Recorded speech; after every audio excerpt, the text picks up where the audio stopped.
Wait. I'm too late. We're already in. We've already did Oh, 3, 2, 1, and I can see that your camera's bugging. outro as the intro. Oh, really? but um but welcome back, everybody. It's both me and Ashwin this time. Everybody stand up until Cameron starts talking. I did do an extended delayed thing. I'm just being D-Lo tonight, Godfrey. I'm waiting for the crowd to cheer for me. But we are back after what, the 6th or 7th consecutive win? Fifth? Is it only 5? Oh, it feels like we've won forever now. Um, Wow. but either way, another win. We are now 4 games above 500. And probably most importantly, unfortunately, Denver did win tonight, so we don't get to move up into that 6th spot tonight. But Dallas did win as well. and Dallas won. Yeah, that's right. But the Lakers and the Clippers both lost, so we are now 3 games ahead of both of the 8th and the 9th seed. Um, Definitely feels good. Not that I'm necessarily so concerned about those teams. I mean, I'm concerned about every team, um, but it's good to see. And it was a fun night, especially the second half. The first half was scary, as I'm sure most of you can attest to.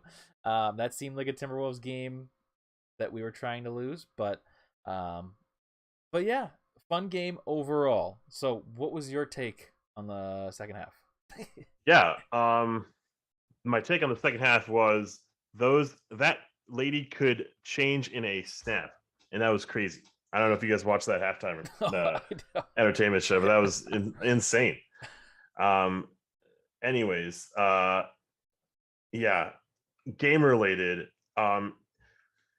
It's actually been forever, maybe since the entire existence of this franchise, where I could say, "Hey, that's our bench out there," and be proud and talk to the walls because I don't have anyone here, and kind of just be proud of the lead growing. I don't think I've ever had, I wouldn't say this much trust, but I would say trust in a bench unit to keep a lead, extend a lead, or just play with the intensity they have been, because it feels like a competitive like line that sometimes they may be in, sometimes they may be out based on who's hot, who's not, and like the cream kind of rising to the top, as I've kind of said on repeat here. And it's the bench that has been kind of carrying us, whereas some of the starters might have fallen, kind of like the doldrums of the NBA season, kind of midway through the season. Who could you rely on if your stars aren't hot? It's kind of unbelievable that for like the 7th or 8th straight game, we've gotten someone from the bench to score over 20 points. A bench that's like grooving like the way that we're grooving right now is something I want to like just like run with that energy Yeah, we're long gonna term. we're gonna need that long term, because we're gonna need going into the playoffs. Like, sure, our starting five is a good starting five, but we can't. That's not a starting five good enough to rely on for an entire playoff series. Um, Yeah. at least we haven't seen that yet. We haven't seen the ability for them to all be on at the same time, especially against good teams. So I we need our bench to continue doing exactly what our bench is doing right now, and it's just amazing to see. Yeah, I mean, you got, like you said, I believe you said there's 4 guys over 10 points, and Beasley 21. Like, that's incredible. Coming off your bench. And I think another thing that we must acknowledge, and we've been acknowledging it over the past couple shows and weeks, is Karl Anthony Towns is playing seriously. And Yeah. the first half of the season, we were very critical of Towns because he was not serious. He was not taking games seriously. He was trying to do his fancy, like, behind the back passes and, all of like the showing off. And I think Jim Pete was maybe referencing this in like a Bally Sports North thing today, but saying something like Karl Anthony Towns was trying to get noticed as like a top center in the league, because he's kind of fallen off over the last couple of years due to injuries, COVID related things, all that stuff. So people haven't seen him as much, or heard about him as much. So he might have been overcompensating by trying to show off, and I think that's evident. And because now he's playing solid basketball, showing multiple drives tonight that were like, oh, this is Karl Anthony Towns, where it is like he can take over. Sure, foul trouble tonight, and we shouldn't have foul trouble against this team that has nobody, but But like this was a great game from him, and he's had a great stretch of games. That's an awesome point. He played so within himself, didn't like overextend himself, no stray anything. He's just a cat now. He's not a stray cat. He's just cat. And I remember seeing rookie footage, the second year footage, and he kind of being this like, I don't know, eyes wide open, take no prisoners type of like mentality, and he would be quick. And what I've been seeing is his drives to the rim are quick. They're assertive. They're like enforcive. And like, yeah, maybe he's still not getting to the line where we would like him to be as a big man, as a guy who gets to the rim. But what matters is it's efficient and it's effective and it's worth like exploring further and tapping into it because yeah, seven of his baskets, 7 of his 10 baskets were within the paint. Mm-hmm. Yeah, and that's great. And then on top of it, he's doing the 3-point shooting contest. Oh yeah, that's awesome. Which is also great. But I think he's gonna maybe not be as good as he wants to be because I don't think he's a fast shooter. I think he takes his time every shot, so I don't think he's gonna even get through 60 seconds, in my opinion. That could be a struggle. I mean, I hope that he wins, but obviously, oh yeah, room for him. I sure. think he can. He's a good enough shooter to do it. But like you said, like yeah, he's gonna have to move quick. And for a big guy, that could be a little difficult. But turn up the DBs, please. I don't know what that means, Jack. Are you talking about the opener, the intro? Probably. And also, I'm seeing lots of talk of a hot tub stream. We'll make that happen once we make the playoffs. I promise. But JBX, the bench contributed 72 points tonight. I mean, yeah. in a 134-point win, obviously you're going to need a lot of those points from the bench, but 72 points is insane. I mean, if you look at the top 5, more than half our points. Yeah, exactly. You look at the top 5 bench players tonight in like McDaniels, Beasley, McLaughlin, Prince, and Reed. That is like, if you looked at that, you'd be like, oh yeah, those are probably the starters tonight because of all of their production. I mean, we have a double from Jordan McLaughlin. We have 21 points from Beasley and plenty of rebounds to go around for all 5 of them. So it's like, that's incredible. Sure, to be expected against a Kings team that just traded away 3 of their better players on an already bad roster. But regardless, it has been consistent for the Timberwolves this season, where our bench has been showing up, especially over the last month. And I just, I can't wait to see what goes forward. Now, one thing that is kind of an interesting topic of discussion, by the way, I appreciate everybody that watched the video we put out yesterday, the trade speculation one. Go check it out if you haven't already. I can't believe it has 500 views. I literally woke up this morning thinking it was going to have 50, and I saw 250, and I was like, oh my gosh. So I appreciate you. I mean, you did such a good job on it. That was great. That was great. I just can't believe it. But this brings up the topic of a lot of these players on our bench, Jaden, Beasley, McLaughlin, Prince, and Reed, have all been talked about in some way related to trades. There's even been weird rumors from like credible sources out there saying that we want to just waive Taurean Prince, which makes no sense. But regardless, all of those players have had their names tied to trades. Well, how are you feeling right now about trading anyone on this team? This is kind of like a late night stream, and in my opinion, we're on this like really tight high of just winning together. And like Jim Pete went on like a 20-minute like diatribe about like how in unison we are. I'm just kind of like not feeling offers. I'm not like thinking highly of any one player that is going to just like take this team from a 7th seed to a 6th seed. Like, I mean, I don't want that. I want it to come from within. Yeah. Those best highs, those best moments come from organic growth, man. Like, you don't want those fucking like HGH tomatoes. You want those organic slices, bruh. Yeah. And it's fun to see our Timber pups become Timber boys, become Timber men, man. Yeah. Chopping logs, doing it dirty, and in flannel. 12 deep. Like, it's kind of cool to say that and somewhat, joke about it because I don't know when we've been 7 deep, really. Like the Butler year we had like pause. we had off the bench, we had JJ and Rose, and I don't know, like I couldn't trust that, but we had to trust it, and it was so top heavy. And in the KG years, the best years, we had like one or two players, a Peeler, a Zerbiak, a Gary Trent, off and on through the roster. It was always top heavy. Mm-hmm. Winning together feels like the team wants to be winning with itself, not with, we need new blood.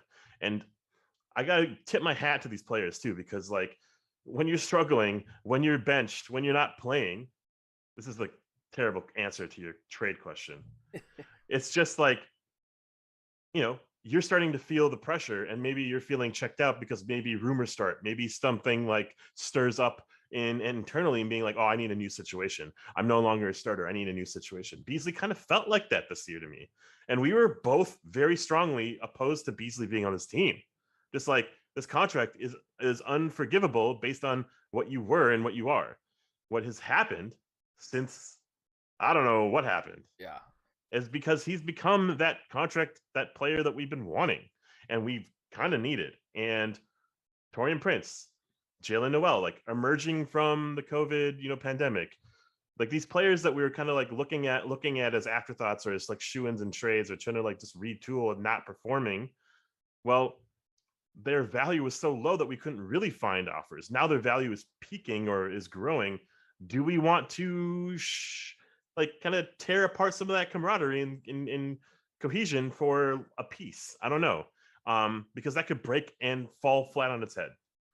So nothing I'm seeing, love the video, love the rumors that circulate around Timberwolves Nation at times. It's just, I don't know, long story short, I don't know what move I want that could really upgrade this team until the offseason, where we can reassess fully.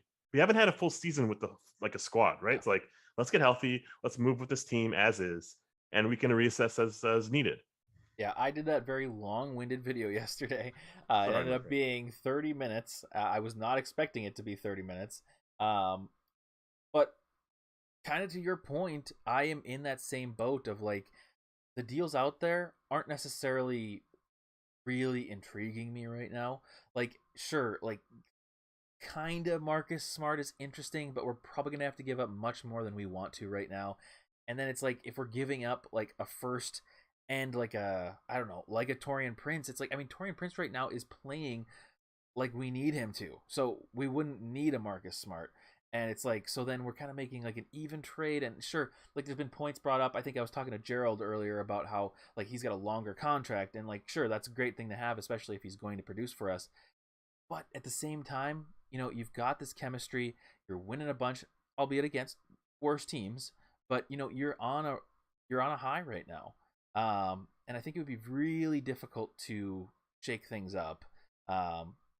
So I guess to answer my own question, yeah, there aren't many trades out there right now that I'm super interested in. I'm somebody that does like to play more of like the GM role and like pretend to like move pieces around and stuff like that, because it's very fun to me just to even think about. But if I'm putting myself in the shoes of Gupta right now, then I am not really looking to move unless somebody blows me away with an offer for somebody. And I'm not saying like one of our top players. I'm saying like somebody needs to blow me away for Malik Beasley right now. Somebody needs to blow me away for Taurean Prince right now, or Jaden, because someone needs to blow me. Someone needs to blow me. But we really would need a lot of convincing to get rid of those players right now, because it seems a little bit more like these are actual quality performances now. These aren't just flukes. They're not just on a hot streak. Like it's like happening. And to your point, I mean, to have it organically, I think that's perfect. Also, this is kind of the first year, like you said, I want to have this team grow the way it is right now. Next year, if we're still stagnant and we're not getting much better, and assuming we're not getting worse, then I think you can start to kind of look for some of those trades, because then you need to shake things up or get like you'll know like, oh yeah, we definitely need like another defender, or we definitely need another shooter or something like that. The only thing right now that I'm really craving is just another rebounding big, but that can be somebody. I mean, I keep joking about Alex Len, but like just a big that can rebound, that is a little bit more of a traditional big that you could get for cheap. That's the only thing that that's like on my wish list right now. Same. But other than that, like, and I guess I could maybe go for like another backup point guard, but McLaughlin, like, I've been trashing him the last 2 weeks, I know. and They're just shutting us up. yeah, he's just shutting me up. So, the main thing is a big, but I guess you could even argue Naz Reid tonight was also incredible. So, just I guess I'm willing to stay put for the season right now, and reconvene in the summer or after the playoffs or something like that to see what we really need. I mean, if we had Tibbs under the helm, we probably wouldn't see more than 3 players off the bench. We would have Ant, Vando, Cat, Beverly, D'Lo playing 40 minutes a night. We would have injuries, and then we would have to force play other players, and then we'd have to find replacement players. We'd have to trade. We would have to do some sort of trade. We're getting healthy. We are peaking at a time that's going to feel really good because then we're going to have a break and then reassess and then kind of like hit that second gear, hit that next gear. Yeah, I've been very hot and cold with this team, but like the vibes, the energy, and the camaraderie I'm feeling is feeling like it's outlasting like the ebbs and flows of a season. It's like it's becoming more of a culture that I want to be a part of and want to be building with. So I don't want anything like super disruptive. What I would like you said, is a big that can rebound and defend at a high level and has experience and is a vet and is not a project. What we have we have projects. We have a lot of them dispersed throughout the team. And yeah, it would be great to package some to get a vet, but like, are they playing more than 15, 20 minutes a game? Is it going to be worth it? Long run, we're looking for championships. Long run, we're looking for championships with this group. Is packing part of it away for a dude who's going to be here for a year or two going to be worth it? You know, long story short, I'm just hesitant. And yeah, I want it to be in our favor. More than anything, if there's a trade coming our way, we usually give the dollar and we usually get the 70 cents. I want the dollar. Yeah, I agree. And the only thing like you agreed with, like we're thinking about a big, and I don't know how we get that. I don't know if we can somehow get like Josh Okogie and Jake Layman to get a big or something like that. Yeah. But the only thing I can't remember, I was listening to a bunch of Timberwolves podcasts today, and I can't remember who it was from. Shoot, but somebody was saying something to the effect of like, if Towns were to like go out, let's say Towns had somewhat of like nothing crazy, not like a season-ending injury. I mean, if we had a season-ending injury to Towns, that would be incredibly terrible for our team.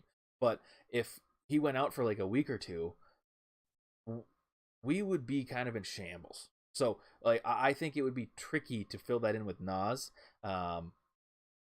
Who knows? But like that's dangerous, So that's the only thing that makes me really want that, because like sure, I'm worried about D'Lo, I'm worried about Pat Bev because they're both injury-prone players. And McLaughlin coming in as like our starter definitely scares me, but that's 2 options in front of there. So, but with Towns, it's kind of like straight to Nas, and sure, Nas had a good night tonight, but overall this season he hasn't played that well. So a little concerning, but yeah, go ahead. Sorry. Great point by Godfrey. If the Wolves go 500 rest of the way, that's 43 wins. Cameron, that's what you chose. But no, it's like we're gonna be playing 500 basketball. Like I think we're there. We're at 43 wins. Like that's 20 game improvement. Like with this core. Yeah. Break this up and it could backfire. It definitely could. We brought a Jimmy Butler in, ruining that core that was not doing much, but was kind of starting to see something in itself. And we got high for a moment, and then we got real low. And I don't want to repeat any percentage of that. Yeah, I'm excited to see this, and that's all we asked for was 500 basketball coming into the season. Yeah, and that's certainly what we've gotten so far. So if we can get that for the rest of the season, that's a win in my book, regardless of playoff situations and whatever, because all of that is, things can change. Obviously, every team is a lot of teams are trading right now. We have the Pelicans making moves beneath us, and apparently they've gone on like a hot streak because they started the season like 1-12. 1-12. Yeah, and now they're 22-32 or something like that. I'm not sure. Yeah. But 22 and 32. Yeah, that's insane. So they're coming on hot, given they're still a ways behind us. But still, and they're retooling. I mean, they just got CJ McCollum. They might get Zion back. Interesting and scary, but we've put ourselves in a good position by playing 500 ball. So I am very excited for that. I just wanted to read a couple other things in chat. There was a great point for Godfrey. Right. Sure. Western Wolf says, I'd be hesitant to make any trades that break up the group for some kind of mystery target. Exactly. However, my therapist says I'm afraid of change, so who knows? Nice. I don't think Headshot says, I don't think we need to do anything at the trade deadline and see what the playoffs and then fix those holes. Yep, exactly. Like we were saying. Jack says, we're playing blackjack and the cards are 10-6 hit or stand. That's an interesting analogy there. But well, what's the dealer showing? That's true. Yeah, what is the dealer showing? And I guess that's the true question. The dealer is not showing something promising right now because the rest of the West, other than the top 3, is pretty gettable. You know, from like 4 through, especially 5 through like 12 is like pretty reachable for anybody. So the dealer is not playing well, but we definitely, if you just looked at our hand, it's a little bit of a mystery, but yeah. So anyways, Eli coming up in the chat. 500 is a good core given how young this team is. True. I mean, you know, we've got Towns who's in his 7th year now, but Ant is only in his 2nd year. He's 20. Definitely showed that he was 20 tonight. We have D'Lo, who's also very young. I think sub 24, 25 years old or something like that. But then not to mention a lot of our bench guys. I mean, Beasley still is under 25, which is also crazy. Obviously Jaden, you know, we've got all the young ones. So yes, it is a good core, and I think that makes even more sense as to why we should exactly stay the same way we are until after the playoffs, so that we can reassess then. But yeah. Are you ready to move on to the tier list? But before we do the tier list, or do you not want to move on to the tier list? No. Let's go. Let's do that. What I was going to say before the tier list, one, if you're new here, feel free to like the stream and subscribe. We're always trying to grow here. Find new friends. Check out the Discord link in the bio. But also, are you able to check in the Discord for me? Sure. Yeah. Over-unders tonight. Let's do it. So some fun ones, actually some obscure ones that I was like, how are these numbers so tight? Like they are by the like hair. Jaden under 8.5 points. He went for 8, and the line was 8.5. That's crazy. The line for Karl Anthony Towns fouls was 3.5, and he went over with 4. And like 2 of them were offensive or something, and they were mostly bad fouls, but whatever. Malik over 3.5 threes. Well, I think he overshot that load. And the Wolves' highest scoring quarter was the line was set to 37.5. I went with the under on that one, and we hit 38 in the second. That is crazy. Shout out to the big boy. What are those numbers, man? They were so on the fucking nose. That's insane. I couldn't believe it when I saw it. I think I did terribly. I don't even remember, but I know I did bad both in my prize picks and in that tonight. So I did not win. I know that. Yeah. But yeah, I also want to kind of address Gerald's comments. Like there's a few comments about just being 500 and if we should be kind of accepting it and if it's good enough, and with the kind of doldrums of the West, kind of like not the doldrums, but just like the West being not as promising as it has been, is that good enough? And I think my answer to that is yes, because we have not even been 500. So we have made a massive improvement from that. And you know what? When other teams are getting better, I think so are we. And when Portland and New Orleans and all those other teams are retooling and reconfiguring, and the Kings are getting Sabonis, like we're staying on lock. Like we have no discontinuity. We don't have to relearn anything. We are just growing. So 500 basketball is just fine for me. It's not good enough long term. This season is kind of all we wanted.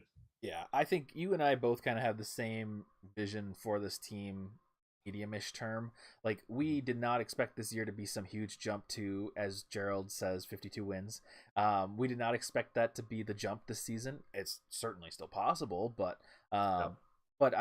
we didn't expect that going in. If you watch our season preview, we were both very 500. I thought we were going to be 41-41, and you thought we were going to be 43-29. And honestly, you're looking better right now. But still, that's a 500 team. So I am pretty okay with this, given the only time we've been above 500 in the last like decade or two has been with the one Jimmy Butler year, and then one year, I think we mentioned it last time, where we were like 40-42 or something like that with Kevin Love.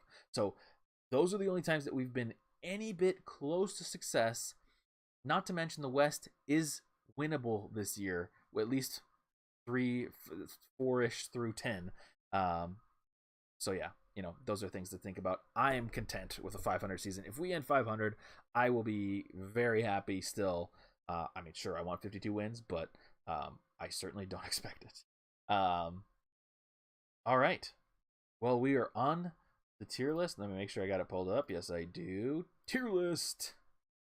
All right. I was confused by the amount of crowd noise and just crowd energy I heard from the broadcast in the arena tonight. It was a depleted team, a gutted team, no Halliburton. The arena was like kind of packed, and I don't understand why they were there. And then I was like, this is about cheap thrills, laughs, and getting drunk on the cheap. And that's why they're all there. Yeah. No, you're right there. And there were only about 200 of them in the stands. So yeah. It was crazy. I couldn't believe it when they were showing the basket shots, and it was like, oh my gosh, there's literally nobody behind the basket. Oh. And I thought it was bad at Target Center. Man, crazy. All right. Well, we've got a lot of players on the tier list tonight. We're going to try to go through a lot of them quickly. I feel like there's some that we just can't not touch on. I mean, we had such good bench production tonight, but I still want to move through them quickly. I don't want to spend an hour and a half doing tier lists. So, but we've got our Discord answers. Again, shout out to the Discord. If you haven't already, check out the Discord. You can even vote now if you want to before we get our votes in. But me and Ashwin, we're going to go 3, 2, 1 and say our grades for each player, at least the ones that I have listed here. And then we will say our grades, and then we'll look at the Discord's grades, and we'll find our middle ground. So, however, I will say with the lower players, everybody played so good tonight, but there's going to be some players that we just kind of fly through because we spend 10 minutes on each player. So, cool. You want to? Sorry, Jake Layman. Sorry, Jake Layman. True. Yeah, we're not going to talk about you, Jake. But you want to start with maybe Naz? Yes, let's do Naz on up. All right. Naz Reid, 12 points, 4 rebounds, 2 poster dunks. Are you ready?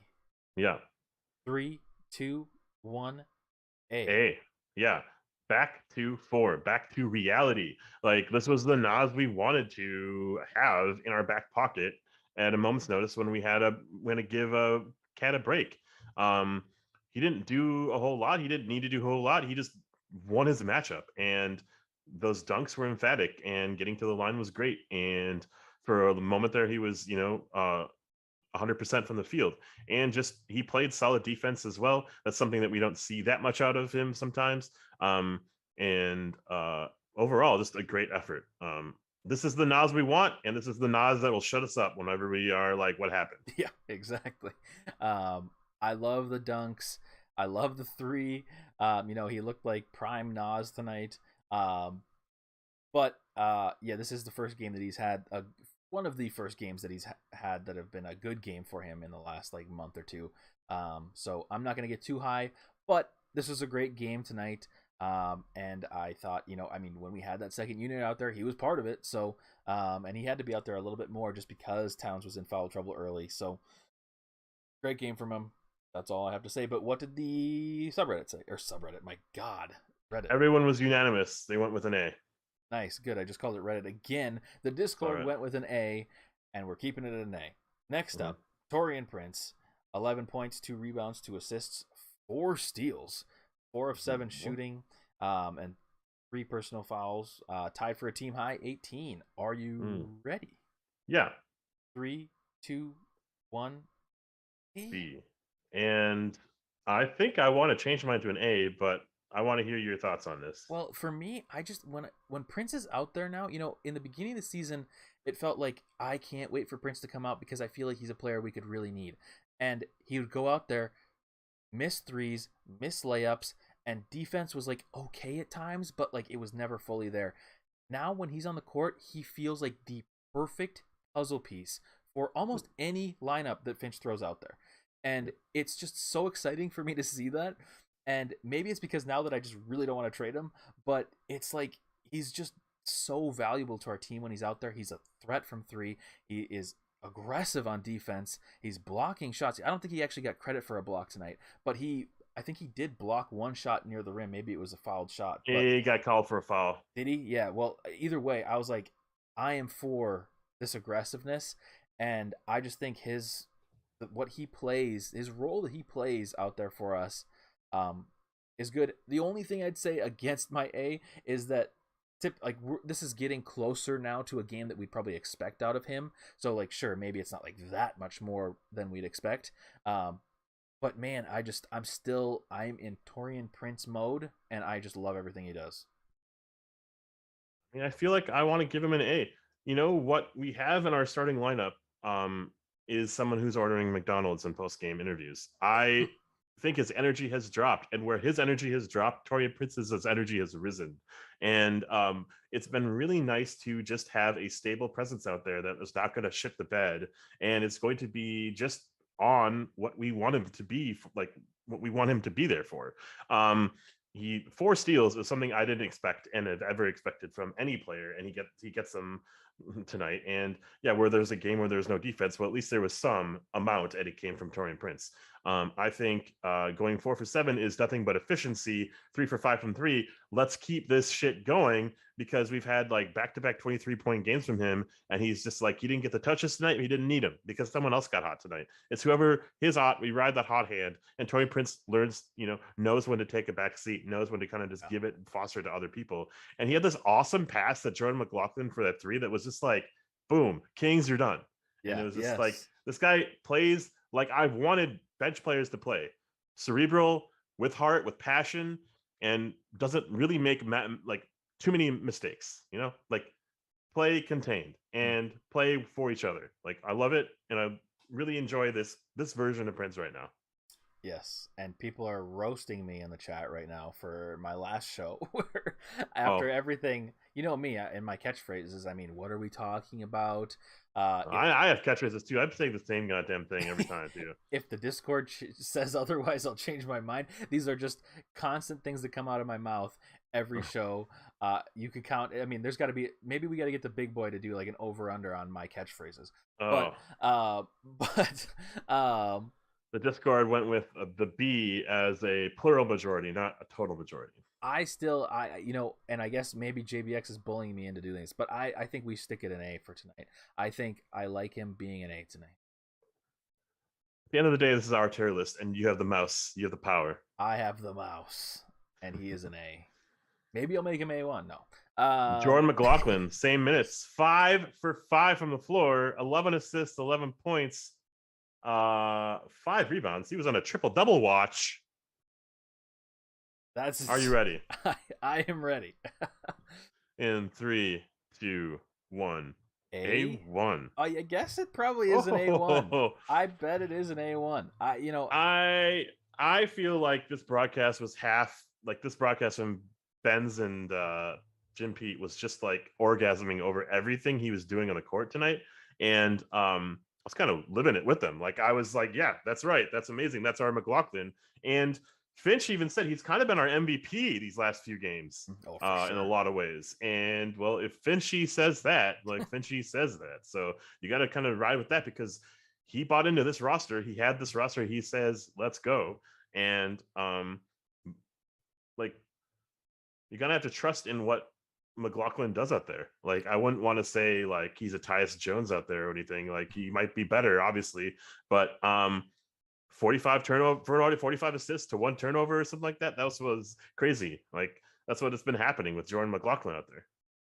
Yeah, I have to eat my words here because I've been so critical of Jordan McLaughlin. Yeah, same. And he's come out these past few games, and like you said, and like Finch said, apparently he's been our MVP. And I 100% agree. When McLaughlin comes out here and does stuff like this, he did this stuff last season where we got super high on McLaughlin, and then he started this season and was nothing like last year. But the last few games, he has been the prime McLaughlin that we are yearning for, and we needed it. I agree with you. I think it's an A1 tonight. I mean, he was incredible. Double double. You definitely do not expect Jordan McLaughlin to come off the bench and get a double double. And not only that, like you said, triple double watch. So, pretty incredible. Jordan, I'm sorry. JBX says a couple things. To be fair, with the exception of the last couple of weeks, of minutes have been kind of underwhelming this season, and we're all correct on that. But he also becomes the first player off the bench in Timberwolves history, 10th overall, to have 10 points, 5 rebounds, 10 assists, 0 turnovers in a game. That's like stat, churning and prying and picking, but like I love it. And well, cool. That's great. He's been on our team for a while now, and he's one of our vets. Like, it's kind of silly, but he's one of our vets. He really is. What did the Discord say? A1. Plural majority A1. One person voted A, which is right there. When are we ever going to put Jordan McLaughlin in A1 territory again? I don't know. It's going to have to be something better than this. Yeah, it would. And I say, bring it on. Yeah, please, tomorrow night, do it.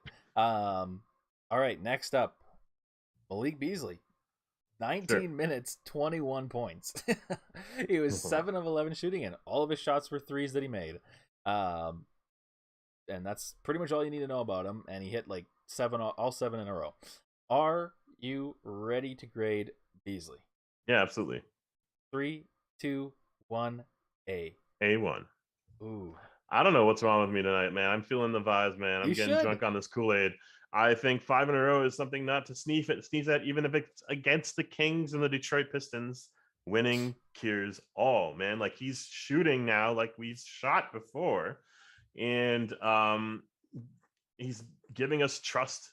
He's giving us the trust back that we wanted from him. Like, I feel like he hasn't had a strong opening to a season before, and when he got traded, he was traded like mid-season at the trade deadline, and so from February through the rest of the year he was gunning, and like same with last year, he was kind of gunning towards the end of the season, or I think he even got suspended at one point. But anyways, now it's February, and now he's turning it up. Now it's like, now is where he's coming to shine, and I feel we need him now more than ever, more than like he's ever thought we needed him before, because we don't have the same production from our starters as we thought we would on a daily basis, on a nightly basis.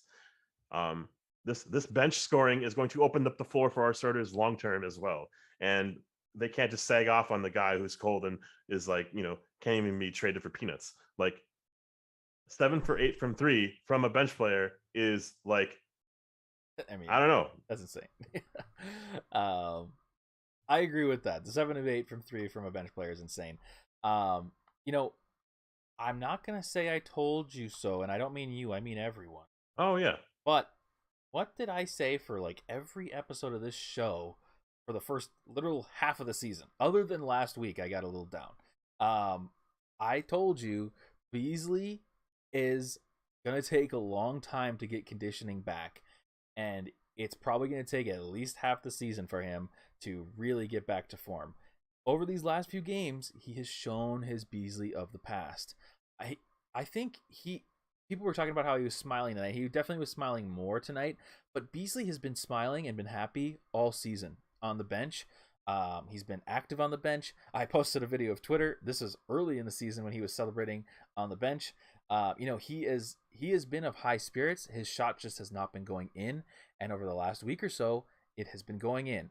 And if it stays like this, that is huge, and I think we are an above 500 team then. And obviously right now we are. We're 12 or 29 and 25. But if he can keep shooting like this, and obviously 7 of 8 is pretty insane, but just shoot quite well, it's just going to be too valuable for our team, especially if Ant is going to continue having the issues. We'll get to Ant later. But yeah, the only reason I gave him an A tonight instead of an A1 was, it was obviously great, and it felt incredible to have him go off that many times in a row, and just to have Ben's gasming everywhere. But I will say, maybe this is my high expectations of Beasley. This is not close to what I expect, but I definitely would, like, on a nightly basis, hope for like that at least 12 to 15 points from him. So 21 obviously feels good, and 7 of 8, like you said, is insane. And to quote myself, if the Discord says otherwise, I'll change my mind.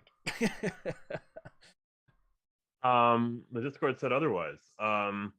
The main thing I want to compare it to was how high we were coming out of that, like, COVID pandemic portion of our roster of the season on Jalen Noel, and how he's kind of like, where we were all even and Beasley sank his value. Jalen kind of rose his value. Now Jalen's kind of like down a little bit and Beasley's back up again.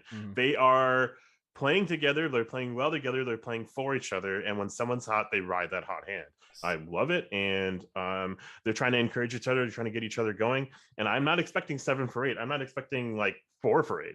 3 for 8 is great. You take a lot of threes. We want you to keep running that because you're our lead leaguer. You're our team leader in threes right now. So you're expected to do this for us. And to pop off like the way that you did tonight is like, is commendable, but it's now like, this is the bar. We want this to continue. Yeah.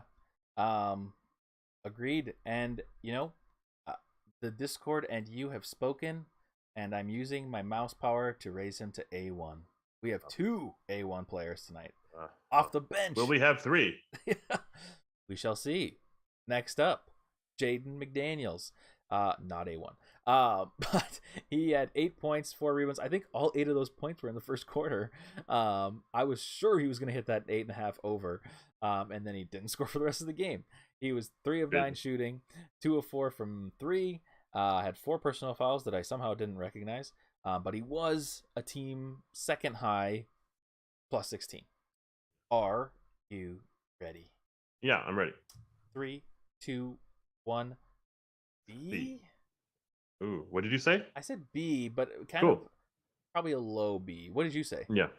Well, first off, I don't think you need to say, "Are you ready?" anymore. You just count down. I'll be ready within the 3 seconds. Perfect. And we could save 5 seconds a show. All right. And me just saying that and talking about this right now adds 20 seconds to each show. That's pretty awesome. Like, subscribe, share for more of this. I don't know. I kind of the best part of what happened to him in this game was when Jaden McDaniels subbed in for Ant in that third quarter. Yeah. Ant was doing nothing. Jaden comes in. We build a fucking lead. We build it. We go from like 7 to 11, from 5 to 13. We kind of like do this little back and forth with Fox going hot and whatever. And then we just then when the bench kind of fully substituted in, we just creamed it to like 20. Like, it was awesome. It's just Jaden does so many of the X factors, the non-statable moments, like the non-statable stats, that you just don't see it. You can't really articulate it. You can't really like define it. It's just quality play. And yeah, like he didn't have to guard like LeBron, Kawhi. He had to guard, I don't know, Harrison Barnes. I don't know who he was really guarding tonight. Yeah. Davion Mitchell or something. Davion Mitchell. Mm-hmm. Like, so okay, cool. But he didn't have to do a whole lot tonight, and his presence out there was enough for us to just kind of like build a lead. Yeah, I'm starting to question my B grading for him. You're right with everything you're saying. I think he does all the things that don't show up on the stats. Obviously, by looking at his plus minus tonight, I think that is accurate. Tonight he was a plus 16, and it felt like it when he was out there. He came in the game, scored 8 points right away. And I was like, oh my gosh, every player that I've trashed over the last 2 weeks now is suddenly just showing up. But he ended with 8 points and didn't really contribute much stat-wise after that. But yeah, he is the player that's off the stats. He doesn't always show up on the stats, and when he does, it's usually like an A or A1 game. So, yeah, I think you said C, right? I said C. Yeah. The Discord goes C. Yeah. And one person went B, and I could go either way. Honestly, it's just when it's B, we see a little bit more of him. We see him. We are talking about him. Yeah. We're like, holy crap, that McDaniels block. Holy crap, that 3-point sequence. Like, when it's a C, it's like we're expecting exactly this. Mm-hmm. Yeah. Tonight, though, I think the only reason that I maybe initially said B was in the very beginning of the game when he scored those 8 points. And just like throughout, you see his impact. I was kind of like, man, I've talked about him in trades for people, and I'm like, right now, I just don't.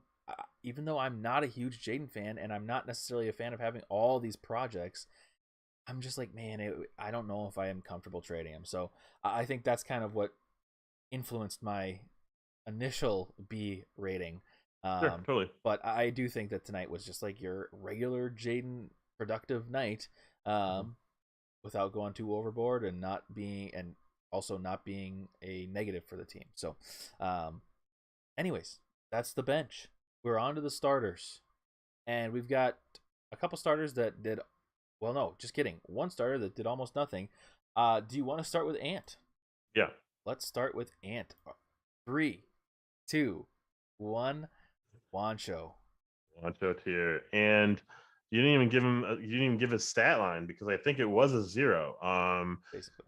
He was a plus or minus 6. I don't know what that meant. He was a 6. I don't. That doesn't. He's a 6. What is that? He failed me. He failed me so hard tonight. In a game where I felt like he could bounce back from whatever the crap has been going through him. Well, I hope it comes back tomorrow. Like I need to see something because right now it's been a terrible tear since his ESPN interviews and Bleacher Report interviews, and just like him kind of touting himself emphatically and kind of like to the wrong degree. Like what happened after should back up your commentary, and or what happens after should back up your commentary. I don't know, man. 2 for 12 from the field, and like both of them were like layups. He went 1 for 9 or 2 for 9 from the layup. Like I don't know. This is. I'm glad that you're taking that many layups. I'm glad that you're driving to the Yeah, rim. yeah. Match Cat's drives. That is a bare minimum, please. But it's just I don't know. What is this player right now? It is really hard to um I see the ceiling. I see where he's going to take us. But like it's with my eyes closed. It's with me dreaming. It's with Yeah, me like yeah. kind of pretending he's wearing the 23, for the Bulls. Like it's like I'm thinking he's something he is not and he might not get there. And like what's his value? It was high. It has been high. Is this a player that we ride with and move forward with? Like these are now questions that are entering my mind, which I wish never did. Mm-hmm. Yeah, it's tricky because we've stuck up for Ant for a lot of things this Oh, totally. season. And it's, um, it, you know, early on in the season, if he would have had a performance like this, we wouldn't have been like happy, but we would have been like, hey, we won the game, because we were much more focused on that. Now that we're a pretty consistent 500 team and we know we can win games, um, we want to take another step. Now, sure, I said we're still going to be content with being 500. Like, I'm not going to be angry if we're 500 this year, but if Ant could ascend to the player that we see with our eyes closed, especially over these last couple of weeks, um, this team would be a top tier team in the West. And I mean, Totally. with how D'Lo's been playing, with how Towns has been playing, and our bench, I mean, that's an insane team. I mean, you have legitimately like 8 players that are high production, high value for you, and it's not like you're making it stretch. Like, oh yeah, you mean like Prince is kind of in there? No, like those top 8 players for you, if Ant is on, is a great roster. A roster that gives you a great chance going into the playoffs. But Ant just hasn't been it. I thought he came out tonight and looked maybe a little bit more energetic from the start, but he just wasn't finishing. And as the finishing stopped, his energetic, like charismatic body kind of went away. And sure, he's still like smiling out there when he's like like missing free throws or whatever. And like I know people are gonna be angry at that.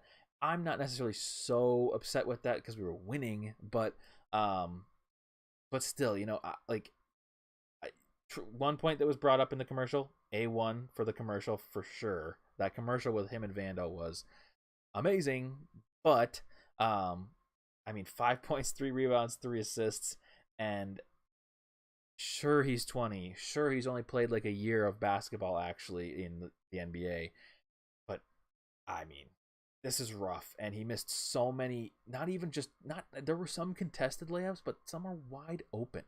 And is that his knees? I sometimes I wonder if I'm making too big of a deal of him mentioning his knees in that one or that one like post game press conference. But like I'm starting to think that it is like a big deal. And if he's seriously having knee issues at 20, um, that's concerning, and we should be resting him. We were kind of all talking in the Discord back and forth during the fourth quarter when they sat him, and we're like, good, maybe he'll stay out for the rest of the game because he. Oh, it was early in the third, actually. Was it early in the third? Yeah, we were like, maybe Ant will just stay out now, and he came back and didn't do much. I mean, he scored like his only points. Just a bad performance. Defensively, he's looked a little lost too. I mean, I still believe in his defensive ability because obviously he showed it early on in the season. But he just looks like he's drowning out there in some ways. And I think he needs an all-star break. And I kind of wish that he wasn't going to the all-star game, or not the all-star game, but the Rising Stars game, just so he could have a complete mental reset, so that he doesn't have to get in his head about, oh, I'm shooting really poorly, I'm not finishing layups, and maybe have some amount of an ability to, one, rest your legs, but two, maybe get some shots up and, just kind of get hot again. But either way, he's still going to have some amount of rest. I just wish that he'd have as much rest as possible. So I mean, it's a Juancho tonight, and it's a sad Juancho, but it is a Juancho. Speaking of Juancho, he's in the movie with Adam Sandler and Juancho. So is that something we need to talk about and extrapolate and aggregate and have the media talk about? He is? He's in that movie. Yeah. I think he might be, he has a small role, but he's in that movie. Oh my gosh.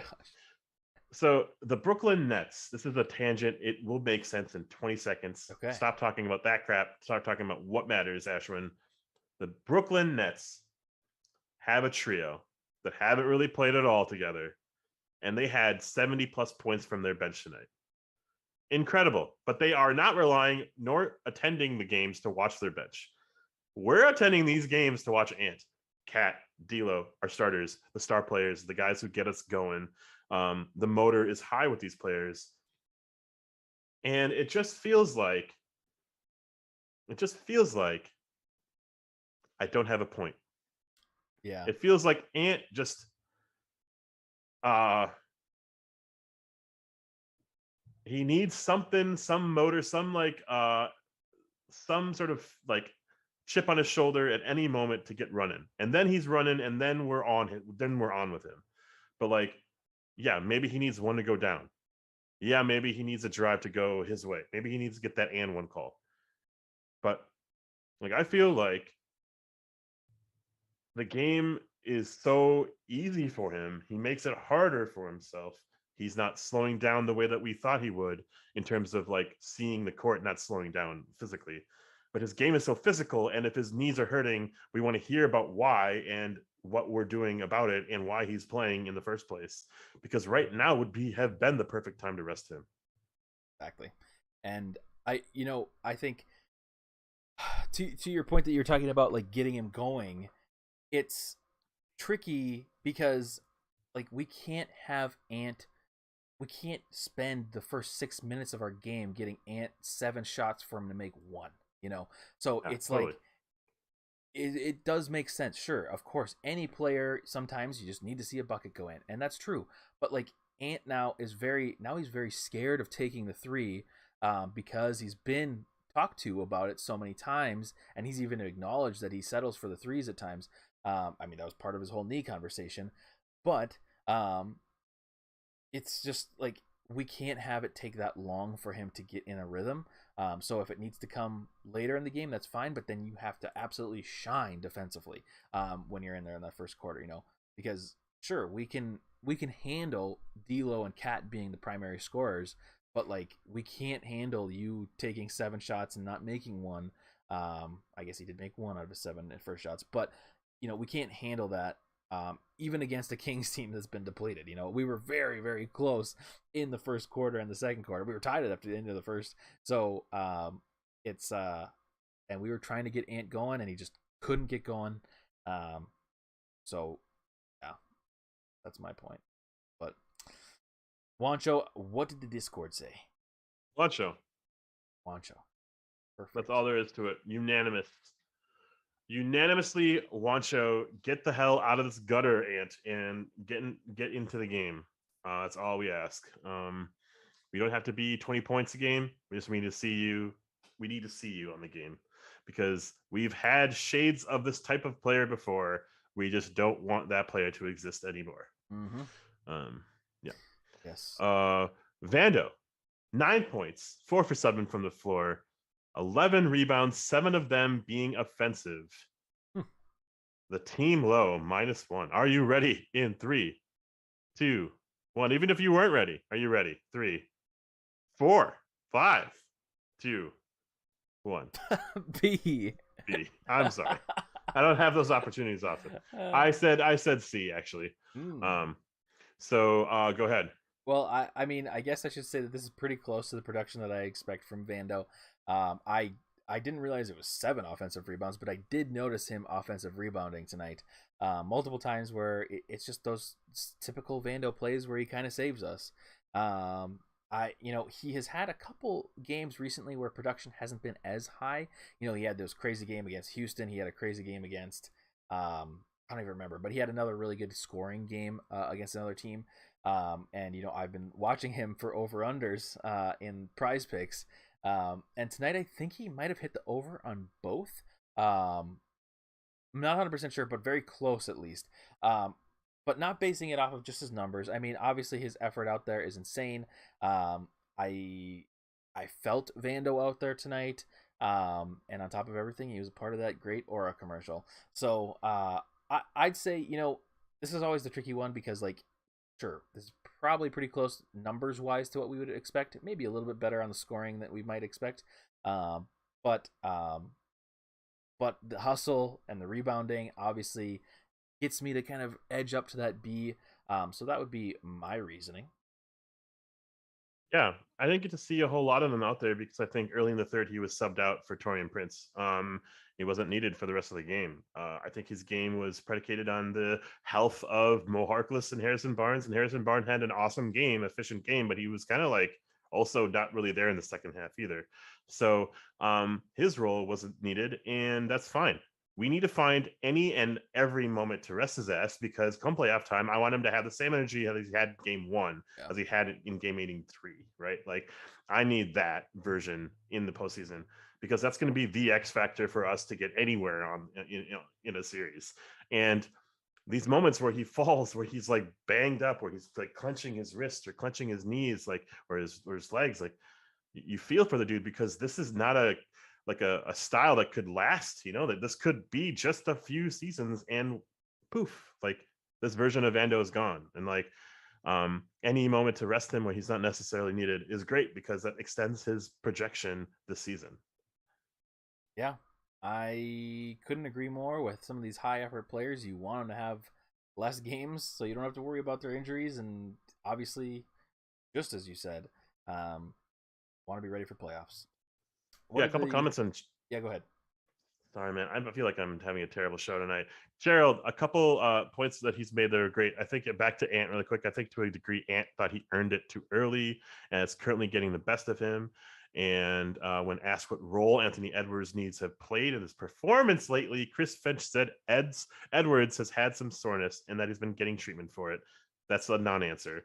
But also said that if it's bothering Edwards more than that, he needs to be more vocal about Ant. JBX says and this is in regards to Vando, he was a little bit fumbly tonight, which was a bit disappointing. And so, yeah, maybe we saw that. Maybe Finch saw that, pulled him early, said you're not needed tonight. That's fine. I will say, yeah, the early game I was seeing a little bit of the fumbliness from him. I think he had like 2 or 3 turnovers. Let me see. What did he have? Where'd he go? 1 turnover. I swear it was 2, but either way, I do remember a little bit of that tonight. But yeah, what did the Discord say? Discord went with a C. I don't know what I said anymore. You said C. Discord said C. I have been overruled. Vando's a C. Sorry, Vando. Sorry, man. We'll see you soon. Next up, Pat Bev. 9 points, 3 rebounds, 5 assists. 3 of 11 shooting. All 3 shots that he made were 3-pointers. Also, side note, he had 2 dead ball plays where he just chucked the ball straight up from 3 and made it. I don't know if that was I caught on every broadcast, but on the Timberwolves broadcast, he hit 2 of those. oh, It was like after the call or something. yes, it was insane. I couldn't. It was kind of like watching like what Steph Curry does at times. Mm. The first one I went in, I was like, oh my gosh, you never see those go in. And then he did it a second time and he made it. Not that, that matters to his game or his ranking, but I just thought I'd point that out. 3, 2, 1, C. Yeah, right on. Boom. Boom, there it is. Like I feel like the threes were felt and everything else was not.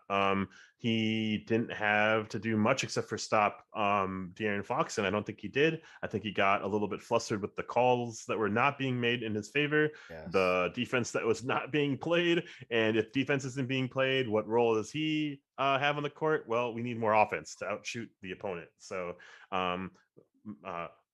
noted by his 22 and a half minutes, like not 40 minutes, not 30 minutes, 22 and a half minutes. Yeah. And I think the only other positive thing was I think he did draw at least one charge, but oh yeah.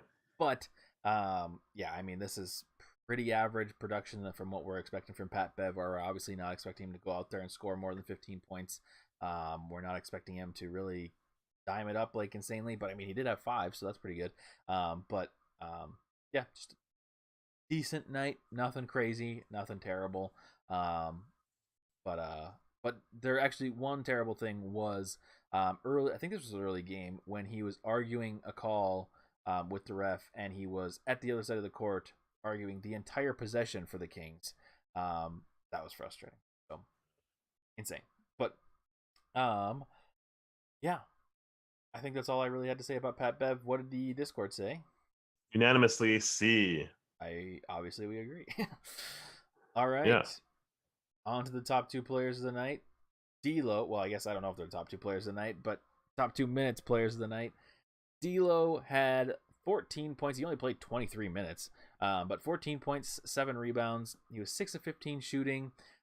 Did have some timely shots that were kind of like, oh, they're coming back, and then he hits it. And he had this pretty arc in his shot tonight. Not again. I'm saying things that don't matter. 3, 2, 1, C. C. I actually went B in Discord, and as you were talking, I was like, you know what? It's a C type of night. This is what I'm expecting out of D'Lo every single night. My favorite part about him was when he was on the bench, like just screaming, cheering, and clapping at his teammates and calling out defensive assignments. He was being a leader on and off the court.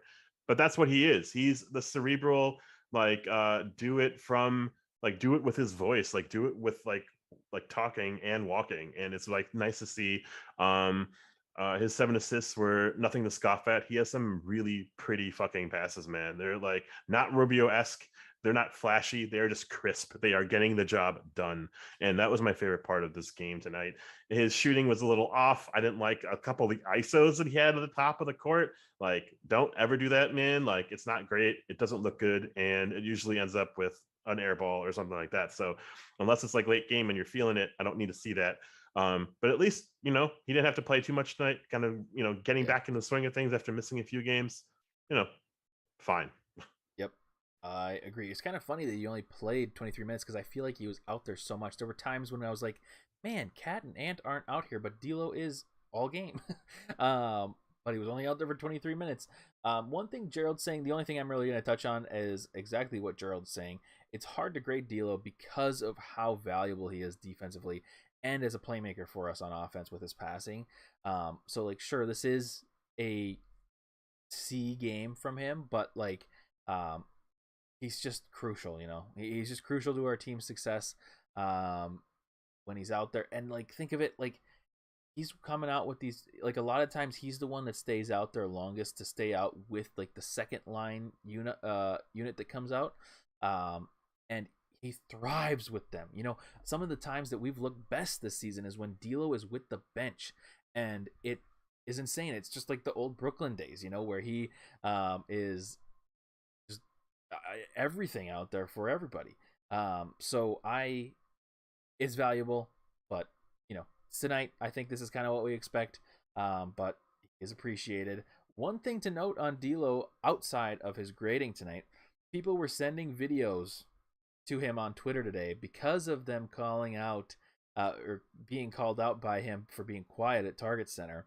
And he actually retweeted one of somebody clapping and like screaming in front of their TV.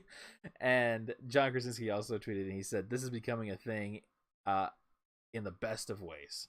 And Yeah. I do agree. You know, I think a lot of people are kind of upset about it's kind of 50-50. There's some people that are very upset about it. There's some people that are like, no, this is necessary. Target Center so quiet. I can see both sides, and unfortunately, that's kind of my flaw is that I can see the both sides of every argument. But I do think that it's I think it's more something that is needed because I think this is going to spur some discussion. The next home game isn't for another week, unfortunately, but we have time now to stew on these comments from, I mean, when does a player ever call out their home crowd for being quiet? That never happens. But I think it is worth mentioning because one, it's a check for all current Timberwolves fans that are going to the games to be like, am I really, because I mean, I'm a terrible example because I love going to games that have loud crowds, but I am not necessarily ever a participant in that loud crowd. I am somebody that does like to enjoy the game at the game, but not necessarily be clapping and jumping up and down. You know, that's not necessarily my thing. So I'm sure I'm trying to like take advantage of something that I'm not even willing to do. But, you know, I think it is a good discussion to have. And I don't think it's ill will towards the fans. I think it's more of like the way D'Lo talks in press conferences, the way D'Lo does this, it's much more of like a collaborative effort. You know, I remember early on in his Timberwolves days, he was questioning Britt, I think, in a post-game press conference where he was kind of like, it wasn't about basketball. He turned the questions on actually all the reporters and started asking them. I think that was around like the time of, was it around George Floyd's Yeah. I think he was starting to bring up all these things and ask them questions, say like, how does this make you feel? What do you think that means? And I think he's just a player like that. You know, people like to make fun of Kyrie for all the like the grandstanding that he makes on a lot of things, but I think D'Lo does that in just such more of an effective way, where it's bringing everybody together rather than bringing everybody apart. Ashton just ate a banana. But I think that was a great point, and I'm going to give myself a pat on the back. Yeah, that was great. That was a really good point. It made me really hungry, and so power to you, my friend. I couldn't believe that a banana was going to answer. This version of D'Lo is like he is growing to be one of my favorite players on this team, and it's night and day to what I experienced like when he was shooting like crap, when he was taking every shot on the court, and when he was just like, yeah, man, shit's gonna happen. Like we have to learn how to lose first. Like that didn't even make any sense. It's just this type of player could age really well on this team and be this voice, be this leader, be the cerebral cadence on a team where it's so young, but we're hungry and we're feeding off each other. And it just seems like when the leaders are leading, when the leaders are corralling the team, we run together, like we move together. And so D'Lo's doing that and doing his part. And maybe he's not scoring 40. Maybe he doesn't need to on this team. We're like a pack of wolves, get it? Because we're wolves. All right, D'Lo was a C. Next up, Karl-Anthony Towns. Oh. We had nobody play over 28 minutes, and that is Karl-Anthony Towns that played 28 minutes. Mm-hmm. 28 minutes, 25 points, 9 rebounds, 3 assists, 10 of 14 shooting, and 4 personal fouls. I can't get over the banana. It was a plus 13. Nope, I'm not even going to ask you. Are you ready? 3, 2, 1, A. What did you say? Yeah, I don't know why I said it, but I said it. Did you say C? No, I said B. Okay. For banana, but okay. That's why you said it. Anyways, that was gross. I think I'll give my reasoning first. You can have a couple more bites of banana. I say A, mainly because I don't know. I'm just really liking this version of Karl-Anthony Towns that we're seeing. I guess you could argue tonight that and I think you said this earlier, the 4 personal fouls tonight, almost every single one of them was stupid. They were kind of that typical level cat foul where it's just like, why are we doing this? Also, getting a foul right before the half and then coming in the third quarter, getting another foul. Man, that's frustrating. That's just, you have to have better IQ than that. And that has been the thing that we have kind of picked on him for all season, is his IQ out there is atrocious. But on the flip side of that, we have a player that is driving. He's doing great footwork at times during these drives. He's been able to finish at the rim like a more traditional big. He's been doing a couple post moves. He's shooting well from three, and his efficiency again is fantastic. He was 10 of 14 tonight. I just really like what I've seen out of him. And maybe I'm a little high on him right now. I mean, now that I'm saying all this stuff, like, sure, I'm talking about him a lot and liking it. Maybe it is closer to a B, but I still, I do like what I'm seeing out of him, and I just feel like I have to keep saying that because of how against I was of him early on in the season. That doesn't mean that I don't have my same thoughts about his trends of like offensive fouls and everything I talk about, like the behind the back passes and stuff like that. But we've seen so much less of that stuff. And tonight we saw more of the fouling, but still we aren't seeing so much of the behind the back, over the shoulder, between the legs passes. So yeah. I love what you said, and it's making me want to say A. It's just that, like, I think this is his floor. This needs to be his floor. And I want excellence from him. I want like near perfection from him on a nightly basis. He gets no passes. Like, we're giving Ant a pass until year 5 in the league. Honestly, we are. But Cat gets no passes, and 14 shot attempts is not enough. In a game where you're only playing 28 minutes, maybe if you extend it to 35, 36, you get to 20 shots. That's cool. He wasn't needed to, play that much tonight, and that's great. But like, we can't count on this type of effort from our bench on a nightly basis. Like, it is found gold for our bench to play the way they have. We need Cat to be on every night, like, for us to be competitive, for us to be sustainable, like this month and beyond. And he played the part of a superstar. He played the part of the leader that is like dominating the role, the matchup, the Metus, and the I don't know, the other guy that they've had Jones, on. Huh? Is it Damian Jones? Damian Jones, great, yeah. These are nothings. Like, maybe there's something in the league because they're one of like 200, 300 players, but Cat should dominate. Cat dominated. When he had the ball, he was making, for the most part, great decisions. And yeah, that early fourth foul in the third quarter sucked, but it opened the door for Nas, for Prince, for everyone else to just cook. And these types of games will extend the length, the legs, and the careers of these players. So it's great to see. And, those fucking, sorry for swearing, those Bulls and those Spurs and those Warriors, where they just build leads in the third quarter and just close them out right then you don't have to play in the fourth quarter. That's what's like endearing about these types of players. These are types of teams where you can build a lead, extend a lead, close out a team, kick them when they're down, and then run your bench and see what you have. Build some value. Yeah, and that's in the Discord. Again, shout out Discord. I was pleading. I was like, in the third quarter, please just win this game. Take this game. Don't make this a game. Like, we can win this game. We can go up by 20 right now and end it and put our bench in, just like you said. And luckily, right after that, we actually did do that.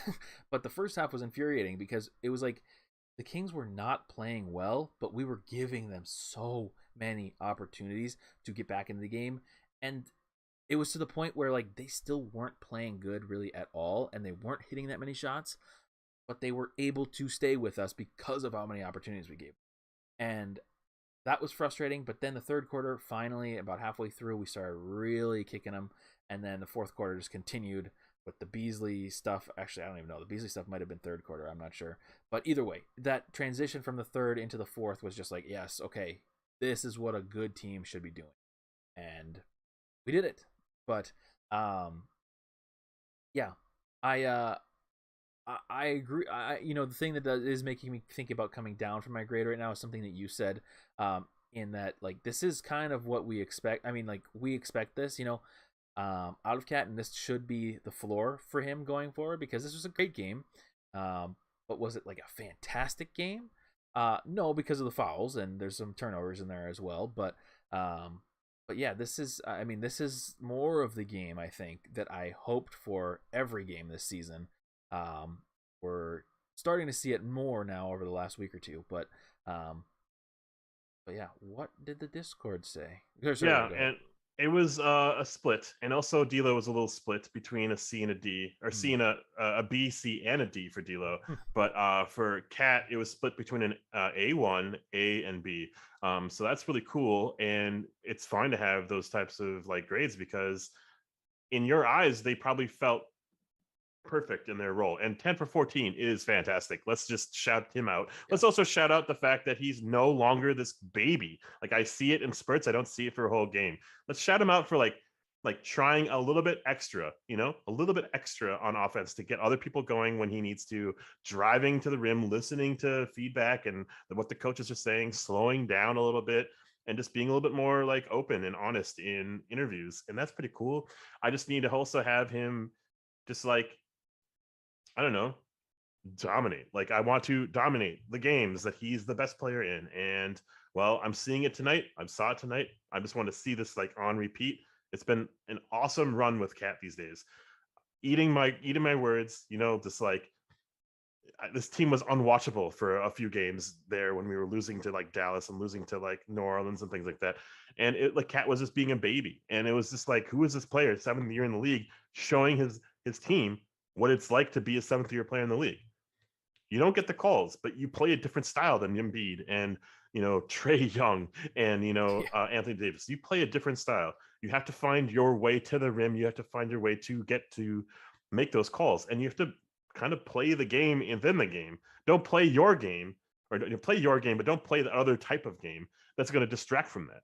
And well, I want him to get to the line, but I also want success, and success breeds more success and individual amounts of attention that we need to tackle. The details of Cat stats like don't matter in the grand scheme of things as long as we freaking win. So it's a B for me tonight, but in the grand scheme of things, his production these last like couple weeks has been an A tier level, like a superstar level, and I'm so glad he's backing it up with not just words. Yeah, I think one thing that you were saying that made me kind of think is coming into these four games I guess the four games I'm talking about is the back-to-back Kings, back-to-back Pistons. Right. I was expecting cringe Cat on the floor. I was expecting show off Cat, like not serious, like we're going up against bad teams. I have a little bit of a leeway. Like sure, he always says something like, oh yeah, we're gonna have to take these teams seriously because you've seen it before, we've done this before, like we don't take a team seriously and then not take them seriously still. um but he has taken it seriously. He's played well over these games, and I have not seen those typical things that I was talking about earlier, and I think that is worth mentioning. But I do think I've changed my grade now too to a B. I think that and that's not like saying that this wasn't a good game, but I just think it's that we do have high expectations for Carl as he is our best player on the team. And this was a great night. I do think this was a good night for him, but I think you said it best as saying that this should be the floor for him, and there should be a higher ceiling where he's getting he's just dominating. And I think we saw flashes of that tonight. Not necessarily didn't happen tonight, but it wasn't like a total domination from Cat tonight. But I guess you could blame that on Naz Reid and Malik Beasley. um, but yeah, I think we're gonna go with a B tonight. I know the Discord was a little off tonight, but I feel like this is the right grade tonight. Um, we've got a couple additional uh, rankings tonight. It sounds like we want to have Jake Layman go to A1 tier tonight. Give him the GOAT status. I think we will. And you know why? Because it's very possible that this Oh could no. be Jake No. Layman's last game as a Timberwolf. Pour one out. Eat a banana. I did both of those things already. You did. And Jake Layman, there is your A1 tier. If this is your last Timberwolves game, what a career. What a career. Wow. Wow. And we're not saying that about Beasley. We're not saying that about anyone else. We're saying that only about Jake Layman. Only about Jake Layman. Last year, Ed Davis was our vet. This year, who's that vet? It's Jake. Jake Layman. Speaking of Ed Davis, he gets an A1 for that crazy play the other day where he touched somebody 5 seconds after the play was over and they gave him a bucket. Insane. Did you see that play? No. Oh my gosh, What? it was the worst. They called the play dead. They passed the ball after the play is dead to the player in the corner right by the bench. He just taps the guy, and the ref goes, "No, basket good and one." And it was like, what? And they're just so confused. And Kevin Love's like, the play was over forever ago. It was insane. You have to look it up. It was the weirdest. I'm glad they won the game, but it was so weird. I'm so happy about the Cavs right now. Yes. Definitely. I don't know why. I don't care about the Cavs, but I just care so much this year. I cared way more prior when Ruby was on them, but like I still care. I'm really rooting for that team right now. That poor one out for Rubio. He's A1. Yeah, he's A1. Leandro. There he is. Oh, look at that. He played A1. Nate Knight. He got to the line. Just kidding. Apparently, he gets to the line a lot. A1. Look at that. Look at that. Look at that. That's an F almost. That's almost like an F if someone was a D tier tonight. Weird. That is weird. We are 90 minutes in to a podcast about a game where we should have blown out this team a long time ago. Hey, let's get the hell out of here. Let's see each other tomorrow. We play them tomorrow. We play the same team tomorrow night in the same spot. Shabazz, A1 tier. Noah Vonleh, watch a tier. Adrian Payne, get the hell off this team already. Unfortunately, we don't have those players in the tier list. But as always, we appreciate you for showing up and sticking around for 90 minutes, apparently.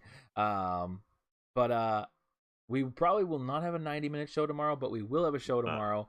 And hopefully it is another Timberwolves win. We play the Kings again at 9 p.m. Central tomorrow. Same game, same place. Hopefully the same result. Next home game isn't until next Tuesday. We play the Bulls on Friday, and we play the Pacers, the newly found Pacers, on Sunday at the Pacers. So we got a couple interesting games coming up. Excited for tomorrow. I know, Ashwin, you're not available for this, but I am, unless the Wolves do some move before the deadline. I'm thinking about doing something for a trade deadline kind of stream midday. So if you want to tune into that, feel free. It might not be very long. I don't know. I'll probably do it for like 30-45 minutes just to react to whatever trades are happening. Watch Twitter together, but we'll see. Can't guarantee that, but 95% I kind of want to do that. So we'll do a show tomorrow also. Again, thank you for checking out the YouTube. As I've got this new little banner at the bottom, you can see subscribe. Feel free to subscribe to the channel if you haven't already. We will be back tomorrow night. And that's all I have. And I've said that about 3.5 times. So do you have any final thoughts? I'll see you guys tomorrow.